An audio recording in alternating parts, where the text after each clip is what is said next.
Bismillahirrahmanirrahim. Assalamualaikum warahmatullahi wabarakatuh. Pertemuan kali ini kita akan membahas bab 8 tentang alamku di halaman 94. Kemudian buka halaman 96. Peta konsepnya binatang dan tumbuhan, pembahasannya lingkungan ciptaan Allah, kasih sayang terhadap binatang dan kasih sayang terhadap tumbuhan. Nah, bagian A, lingkungan ciptaan Allah Subhanahu wa taala. Akhlak adalah sifat-sifat manusia untuk bergaul dan berinteraksi dengan selain Allah Subhanahu wa taala dalam bentuk sikap, tingkah laku dan interaksi yang baik, sehingga kita mengenal akhlak terpuji atau akhlak mahmudah maupun akhlak yang tercela atau buruk, yaitu akhlak mazmumah. Tentunya dalam keseharian kita sejak bangun tidur hingga menjelang tidur kembali di malam hari, pasti kita bergaul dan berinteraksi dengan manusia, lingkungan dan mungkin juga binatang. Ucapan, tingkah laku dan sikap kita pasti memiliki nilai di depan yang lain, baik itu nilai mulia sehingga menjadikan kita orang yang baik di depan orang lain, ataupun nilai yang buruk sehingga membuat orang lain tidak menyukai kita.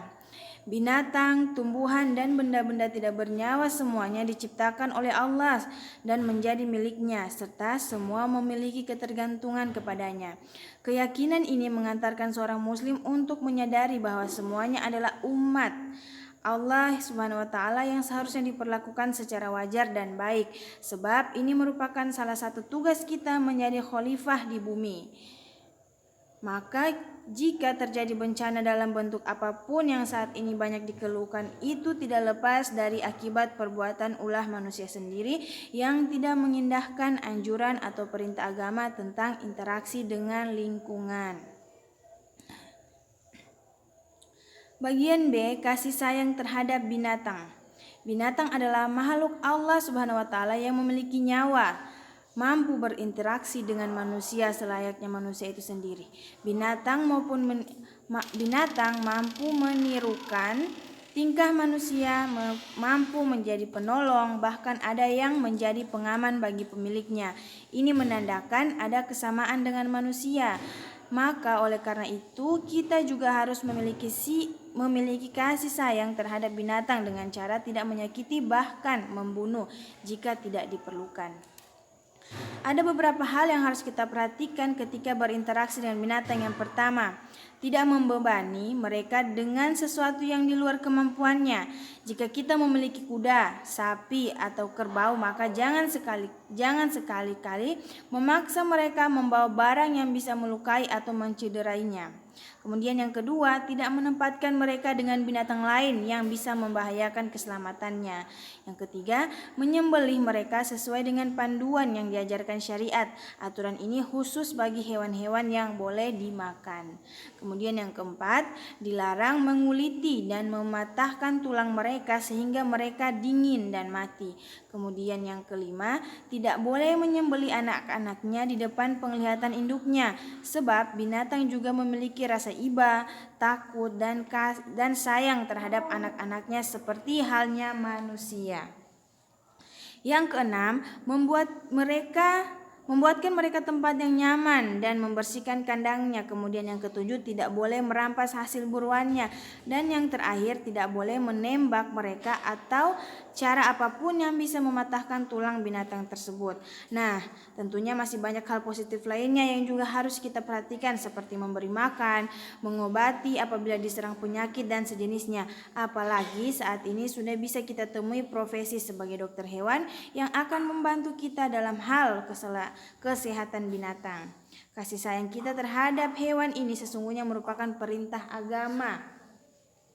Bahkan Rasulullah SAW memberikan penjelasan dalam hadisnya, seorang wanita disiksa karena seekor kucing yang dia mengurungnya sampai mati. Maka ia masuk neraka karena kucing itu. Ia mengurungnya dan tidak memberinya makan dan minum, dan tidak pula dia melepaskannya sehingga bisa makan serangga di bumi. Hadis riwayat Muslim. Hadis di atas merupakan isyarat bahwa salah satu kewajiban kita sebagai seorang muslim adalah dengan memiliki rasa kasih sayang dan akhlak yang baik terhadap binatang di sekitar kita. Kemudian yang C, Kasih sayang terhadap tumbuhan. Kita mungkin mengeluh dengan cuaca yang panas dan membuat kita tidak bisa berlama-lama di luar, atau mengeluh pada banjir yang sudah menjadi langganan setiap tahun. Pernahkah kita pikirkan bahwa semua berhubungan dengan keberadaan pohon?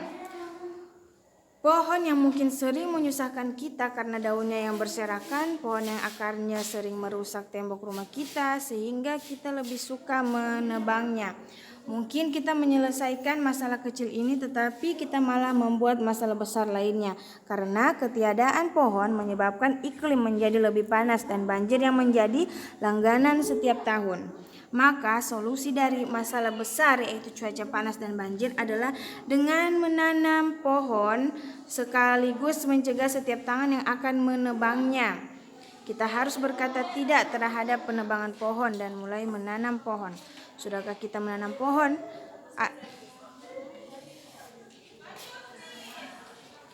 Ada beberapa manfaat menanam pohon. Yang pertama, mengurangi pemanasan global. Cuaca yang semakin panas hanya bisa dikurangi dengan menanam pohon. Pohon akan mengurangi emisi karbon karena jumlah karbon yang meningkat sehingga menyebab terjadinya pemanasan global. Pohon menyerap karbon dan polusi dari udara ini. Kemudian yang kedua, mengurangi banjir. Pohon adalah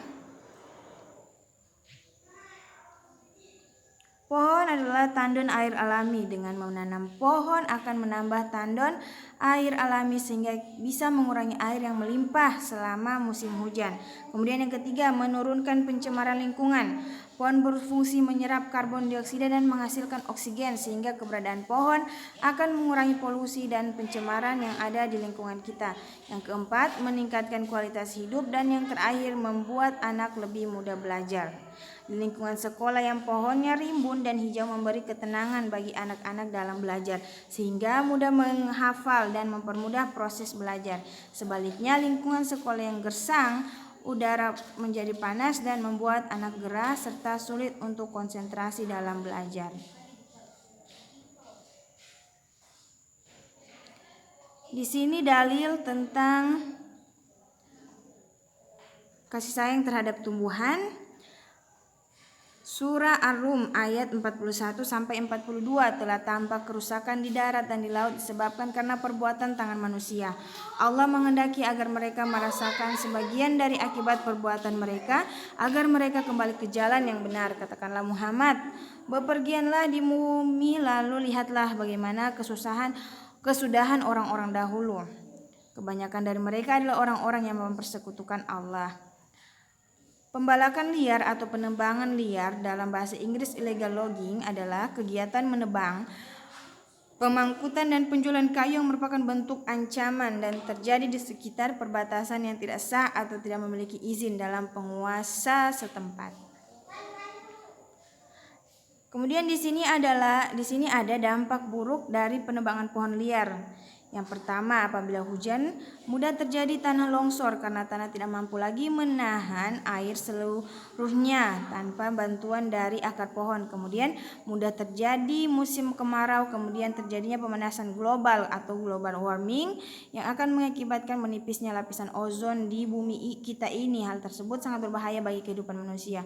Kemudian yang keempat, memicu punahnya hewan-hewan yang tinggal di hutan karena tempat tinggalnya hutan habis ditebang oleh orang-orang yang tidak bertanggung jawab.